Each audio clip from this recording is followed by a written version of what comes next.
Welcome to the presentation of the Press Freedom Monitor. My name is Antje Schlaf. I am the Mapping Media Freedom Consultant at the European Center for Press and Media Freedom, and I will present you our work of the Press Freedom Monitor, a tool which automatically detects reported press and media freedom violations in news articles and tweets, and is used by press freedom organizations for their daily monitoring.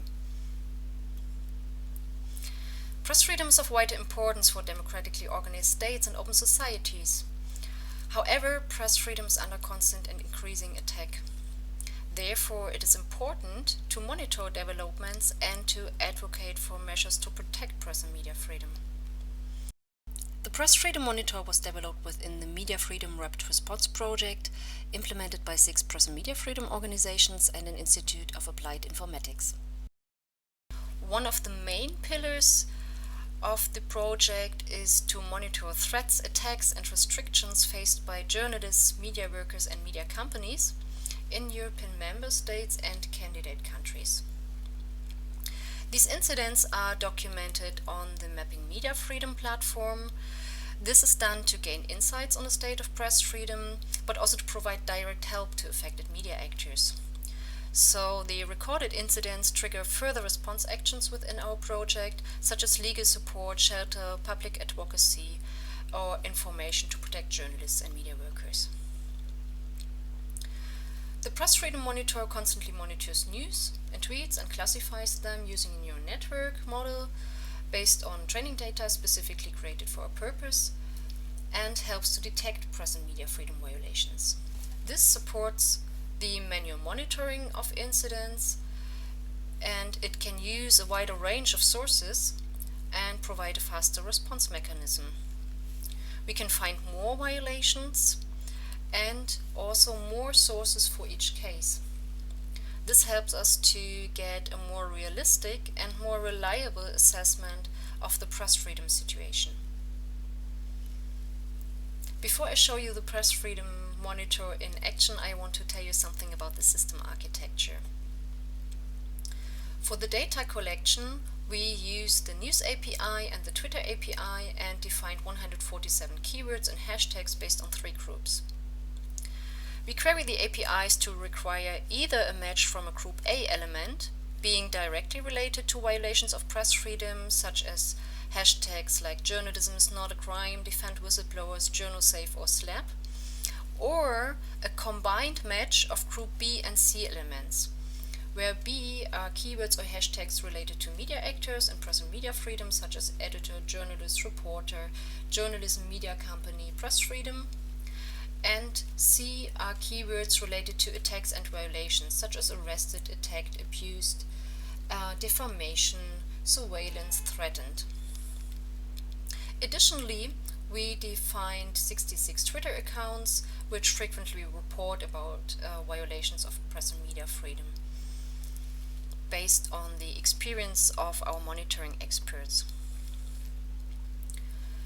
This collection leads to around 1,000 news articles per day and 4,000 tweets per day.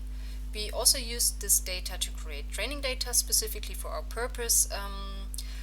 Our training data contains around 5,800 classified news articles and nearly 8,000 classified tweets, with around 26% being relevant in terms of reporting about press and media freedom violations. We used this training data to evaluate classification models to be used for the later prediction. We evaluated several classic machine learning models, and additionally we experimented with fine-tuning a distilled version of the Roberta model, either by directly projecting the language model's output to the classes or by feeding it to an additional convolutional neural network layer.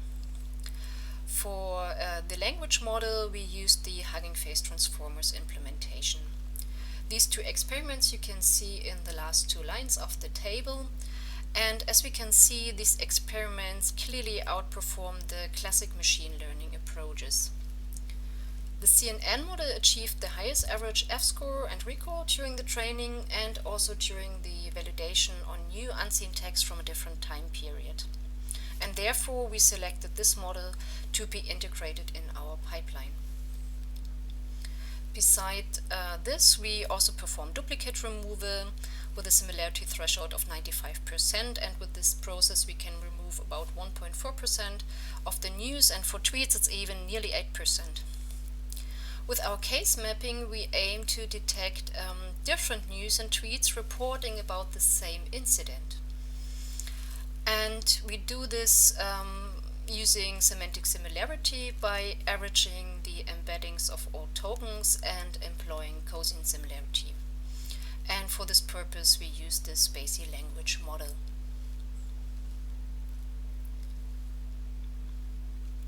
Within our project, we focus on reported attacks happening in European member states and candidate countries.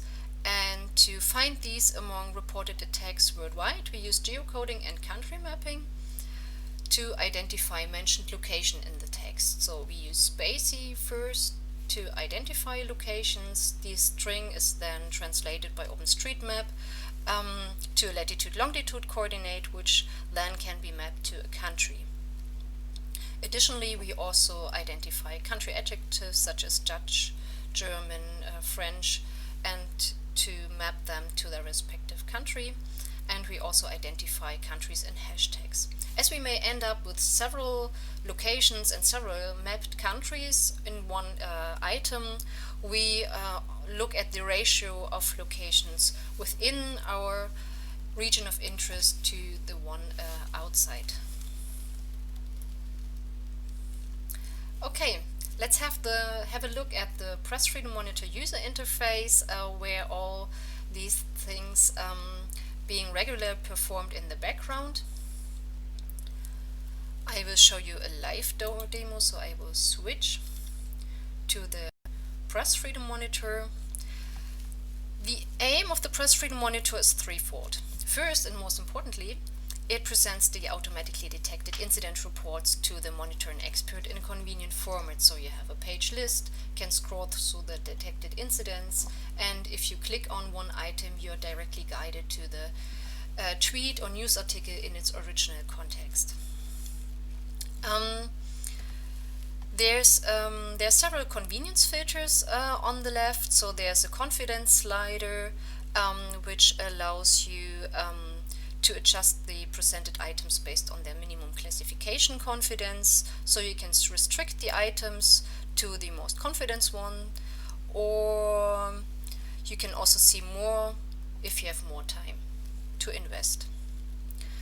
The location filter is based on the geocoding and country mapping performed in the background, which identifies mentioned location in the text, and again, based on your available time, you can select only those incidents where all or most locations within the text belong to a region of interest, or if you have more time, you can also have a look at content without any detected locations or other available categories. The second aim of the tool is to provide support for the monitoring experts when verifying a certain incident for reliability or searching for more details or sources for an incident.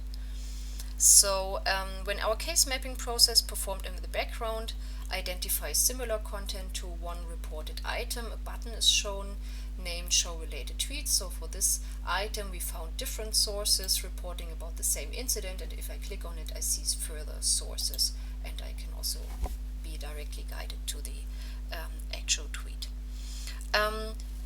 Furthermore, there's a search field at the top, which can be used to find sources matching to certain names or keywords. The third aim of the tool is to improve our model by collecting manual feedback, which can be used to improve our training data. So each item has directly beside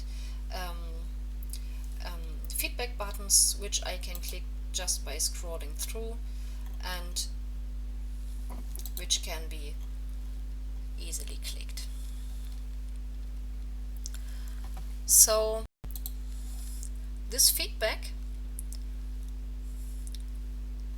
helps us to extend our training data and to improve our model, and also to prevent topic drift over time.